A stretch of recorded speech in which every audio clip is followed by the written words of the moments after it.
Hai, namaku Rania, mahasiswa hukum semester 5.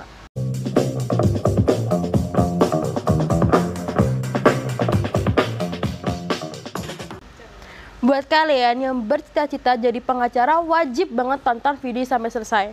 Kenapa? Karena kita akan eksklusif wawancara sama pengacara tentang kehidupan pengacara. Yuk disimak. Nah, sekarang kita sudah lagi sama Om Bondan. Nah, dia ini salah satu pengacara yang ada di Kabupaten Jember. Coba Om, ceritakan profil gimana? Nama saya Bondan Heriono, SHMH. Saya lulus tahun 87 dari Fakultas Hukum Universitas Jember.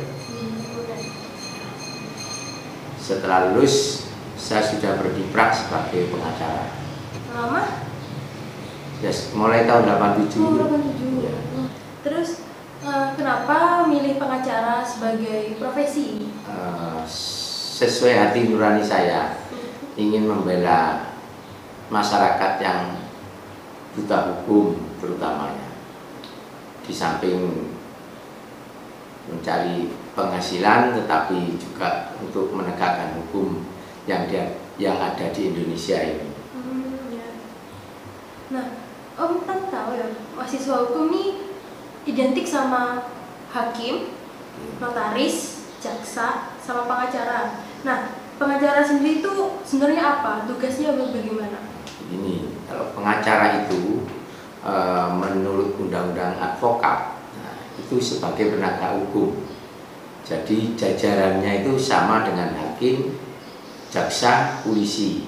Nah, lain dengan notaris. Notaris itu bukan penegak hukum, hanya sebagai profesi sebagai notaris saja. Nah, kalau kita yang masih mahasiswa ingin jadi pengacara ini, dari awal sebagai mahasiswa ini yang disiapkan apa saja? Di fakultas terutama teori-teori itu harus matang, baik masalah teori hukum perdata, pidana, hukum agama, ya, terutama itulah yang biasanya yang menjadi acuan di masyarakat untuk membela di pengadilan. Nah, kedua, harus sering-sering praktek di lapangan.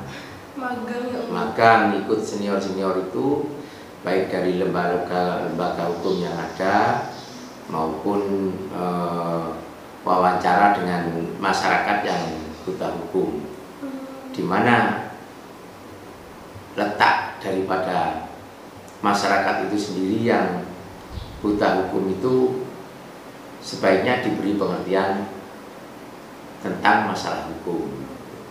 Jadi sekali lagi saya tekankan, banyak nanti praktek-praktek ikut senior-senior dari mas-mas atau bapak-bapak yang ada di pengacara yang di lembaga-lembaga hukum.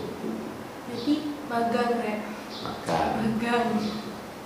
Terus selanjutnya, nah setelah lulus kita harus apa? Harus S2 kah atau ikut ujian atau bagaimana kalau jadi pengacara? Nanti setelah lulus S1 nggak perlu, nanti mau jadi pengacara S2 nggak perlu. S1 ikut pendidikan profesi advokat yang ada di UNED maupun di universitas lain. Nah, setelah itu ikut tes. Nah, setelah ikut tes, kalau umurnya sudah memenuhi syarat, nanti bisa disumpah. Syarat umurnya minimal berapa? Kalau ya ini 27. 27. 25, 27. Berarti kalau mau misalnya S2 dulu ya nggak apa-apa ya? Nggak apa-apa.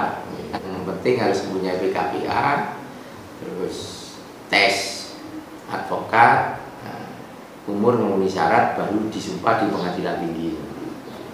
Setelah itu kita mendirikan kantor pengacara atau ikut ke pengacara ya? Kayak seperti Om ini pengacara muda.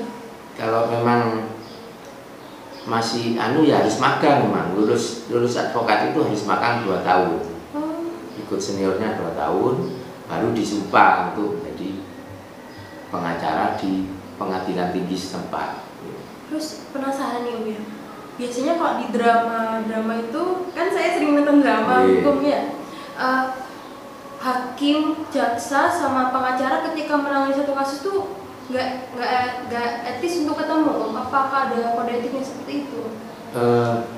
Kalau mau ketemu pribadi itu memang tidak diperbolehkan oleh undang-undang.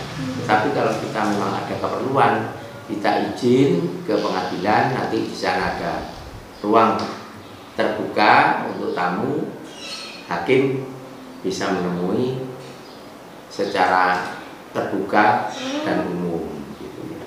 Jadi nggak perlu kita ketemu singit-singitan gitu, nggak boleh ya.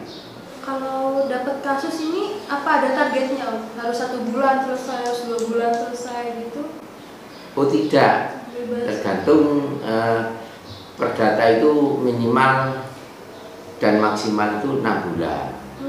Ya.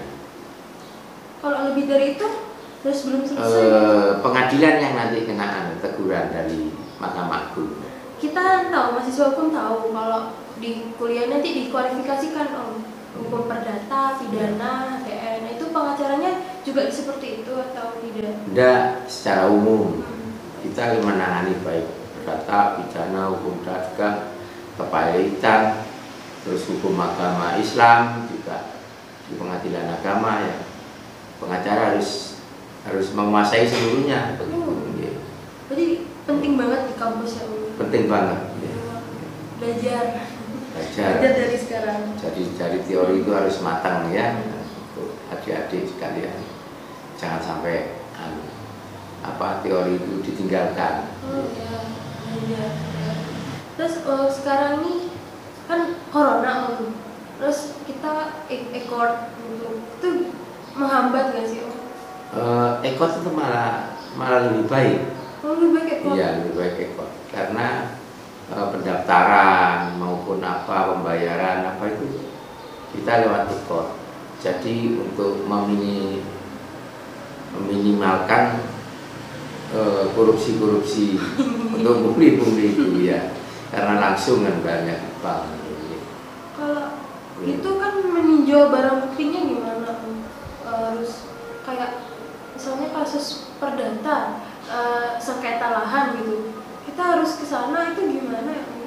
Itu nanti hakim dan ketua majelis hakim dan anggotanya mengadakan peninjauan setempat, datang ke lahan untuk melakukan PS, namanya peninjauan setempat.